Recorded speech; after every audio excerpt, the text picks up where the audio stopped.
Shalom, Israel. I got a little rant for today. I haven't did one in a while, so I figured it's the perfect time to do it. Israel has gone quite crazy, as you can see out here. We got pastors and for one, I'm just going to say it. The Most High is ramping this thing up. He's turning the volume up on wickedness, where your spiritual discernment, you could just see exactly what's going on today. You understand? Pastors like Geno Jennings and Creflo, I Take Your Dollars. You know what I'm saying? TD Snakes. Man, listen here. If you ain't got spiritual discernment in these times, man, if you don't repent, you're going to be destroyed, okay? I can't stress that enough. I just got one question, Israel. Where the hell are the men at in Geno Jennings' church? I mean, Christianity has taught our people how to be spineless. This is why women don't respect the man in today's time. Because we spineless. If I'm sitting in a church, okay, and I see my reverend or pastor, whatever you call him, calling the skin that I'm wearing filthy, ugly, ungodly, cheap black skin, I know 100,000% sure I would have looked around first like, am I tripping, or did I just hear him say all the skin that we're wearing in the congregation is cheap, filthy, and ugly, and ungodly? Where's the backbone? Where's the spine in our brothers today? To sit there and let that man stood up there and not be dragged out by his ears of calling the skin that even he's wearing filthy, ugly, cheap, ungodly black skin. That's how you know we're the children of Israel. God said it. His word does not come back void. We are destroyed mentally, people. You understand? We are destroyed mentally. And it's sad. And if this is our future to come, give it another 10 or 20 years, they'd be saying white people got off them boats, because we're letting people get away with murder in the spirit. You can't make this stuff up, man. This is sad. I would have got up and said, nigga, who are you talking about? We're wearing the skin you're talking about. But they sat there and they rooting it on. Yeah, that's right. We got the filthy, nasty, ungodly, cheap black skin. You're ignorant as hell. All right? And you're going to continue to be spineless because they taught us to always stand down. Well, I got news for you. The Most High said, bring forth the mighty man. And that's what we're doing again. We're not being quiet no more. We're not talking that soft. And it possibly maybe, probably we could maybe. No, none of that. That stuff is dead, yo. God is bringing back the mighty man. And we're going to stand for him. If you don't want to do the dirty work, go in the house, cower behind your woman, and let real men get out here and get dirty. Because I'm going to tell you this. I'm willing and ready to get a crown put upon this big head. You understand? Because for the Most High, I will stand. And I'm going to represent till there's no more breath in me. You understand? We're mad in our heads to stand there and let someone call the skin that you're wearing. If I was a depressed person and I went to the church for salvation, because that's where you go for, and I'm already hating the person I am. Let's say I'm suicidal. All right? And I go to this church and I'm looking for my last call to the Lord. Lord, I need to know something. And then I just go in this church. I'm hearing a guy out there that sounds like a frog yelling from the inside. And I go in. And this is my last plea and cry of help. And I look up there. I'm already hating the skin I'm in. Don't forget that. And I'm looking up there and he's calling my skin cheap, filthy, ugly, ungodly black skin. And I look upon my skin. Just take a guess. What is the next move for that suicidal person that needed his last sign of does he matter in this earth? What you think his next move was going to be? He probably a damn go home and kill himself. Thank you, Pastor. You really helped us out today. And then the whole spine of sheep sitting there dead. And egging that stuff on. Yeah, brother, that's right. We're nasty, cheap, and filthy. What kind of a man? That's why the woman don't respect you, because you didn't stand up in honor. You never stand up for nobody.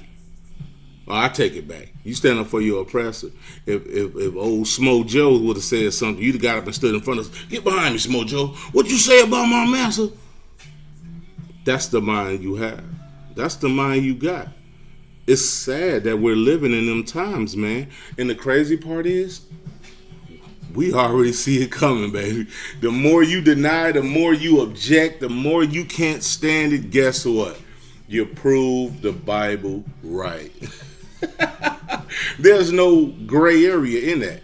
Either you're going to do the will of the Most High, or you know the other side. We're all grown folks. Do I have to say it every time? Matter of fact, I'm going to say it anyway for the reprobate mind. You're going to die. You're going to burn. Okay? There's no gray area, baby. Either you riding, or the Most High say you're going to get rolled on. And I'm paraphrasing. That ain't in the Bible. But he says it that way in certain manners in the book. You understand? But this is what I just wanted to get this off my chest. I just had a quick rant, and I'm just letting you know the people are sick. We're sick, and there's no one to save us. That's why he said the gates thereof languish. The people that are made to be our protectors in our communities is sitting there calling our skin that we're wearing cheap, filthy, ugly, dirty, ungodly. Where's our Savior at? We're always looking, but guess what? Who we look to? The same people that beat you down. You look to him to help you.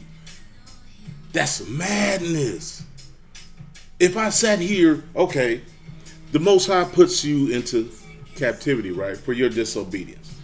Okay, and he gave you to us. Now look at this as, say for instance, we're Esau. God forbid. Say for instance, we're Esau. And I got your people, a nation of people in captivity. And then one day it's probably said, we're supposed to let you go. But we're hard-headed now. We're the border of wickedness. We're not going to do that. Anyway, you think at any time in our life we're going to tell you while we're beating you, obey your master, because they was using our Bible against us. Obey your master. You think I'm going to tell your kids and your generations to come, listen, y'all once was rulers over all of us, and we was nothing but peasants and bottom, base men, but God put a curse on y'all, so now y'all have to listen to us. You think we would sit there and not rebel after hearing that? We'd be like, you know who I am then? We're the children of the Most High. Wait a minute, why the hell we need to listen to you? So that's why they got to keep telling you that they're the greatest thing. They're the best thing smoking. Because they know they're not going to tell your Negro behind that you were once better than them. And then you turn around and get your same learning of the book that was given to you and your people. You expect him to decipher that thing and give it to you and tell you that you are holy people. You are the best thing on this planet. You are kings, queens, princes, and princesses. You think he's going to tell you that? No. He's going to keep telling you you're dumb, you're ugly, you're filthy, cheap, ugly, ungodly, black. And matter of fact, I'm going to train this nigga boy to stand up here and always tell y'all that once every now and again. Just when you're getting a little too rebellious, nigga get up there and say that again. And a lot of these churches that you look at and you watch, there's always one or two Edomites sprinkle out through it. Just look at their countenance. They look like they don't even want to be there. They don't like they even belong. But guess what they're doing? They're watching over the flocks, making sure that pastor up there that's speaking stay in obedience to their masters. You understand? This thing is bigger than rap. That's what, I'm going to just say it in street terminology. This is bigger than rap. They're not going to never tell you that you was something better than them. Are you foolish? They're never going to tell you that. All right? You got to get that out of your head, man. The people that oppress you are never going to let you know nor tell you the truth. They're going to ride this thing till it falls off. We're reading about it. It's prophesied. You understand? Because the Most High, he builds up kingdoms to show you his might and knock them kingdoms down. He's made it time and time again. The Most High has a signature to let you know he's on his way home. What's the signatures? He give you, what? Plagues. You know what I'm saying? Pestilence. and so on and so forth. And then he starts stripping down the land that he built up. What's the way to build a kingdom? Water, resources. Okay, look at the lakes and rivers around us. They're all drying up now because he's the same way he builds kingdoms up. It's the same way he reverses and bring them back down. We got monkeypox. Well, you know what it's called. I already done said it. I hope they don't flag it. If they do, oh well. I text this thing on YouTube. Straight up, man. There's no stopping this, man. This thing is the prophets are awake. We're not going back to sleep. And the time of the soft coon Negro is over with. Go to bed. You're not putting us back to sleep. You're not redoctrinating us back to coonianity. Okay? Get it out your head. We're not going back to sleep. We're here to stay. All right? So, you know, you can't make this stuff up, man. It's sickening to see how our people are, man. And some of these talks I get through with a lot of people, man, like they want to go back and forth. You could tell, like the Most High tells you literally, you're going to know the people that he's ordained to stay sleep and the people that he has assigned to wake. Because them, you could tell, you could see the hunger in their eyes. Like, what? What? So you who? Okay, tell me more. Them the minds you love to talk to. I'm not going to lie, I love those. The humble spirit, it's a delight when you run across one of them. It's a delight because you just feeding them and they just like, bring me more, man. Like, what? We the children of Israel, bro? Yes. And I ain't gonna lie, the Lord fires you up then to hurry up and wake him up. You just, before you know it, you just throwing out scriptures left and right, don't know what's going on. All right? But when you meet them ones that you can tell they spirit, they look like them same ones that said, crucify him and let the blood be upon our children. You could tell them souls. And guess where they always hiding at? Hey, gang God good. Won't he do it? Yes, Lord. Yes, he is. Well, you know, God is a black Messiah. I don't want to hear all that now. I don't want to hear all that. No, don't read no Bible verse to me. That's where they hide at, in plain sight. Them the most holiest, unholy people ever. Israelites will get exactly what I said to the, untrained, unlearned mind. They play holy till you start calling out holy things. And then their ears get on fire. Matter of fact, remember the movie Brooklyn, Vampire in Brooklyn? When Eddie Murphy walked in that church and he said, God damn! His hair turned on fire. That's in the spirit what happens to Christians, man, when we start bringing out these verses. The Lord let that thing come out your mouth like a mighty sword, man. And you cut people. And a lot of times, let me tell you something. This is a little trick. It's not even a trick. This is a little truth that the Most High put on me growing up. And then I started reading it, like when you could tell the countenance of a person.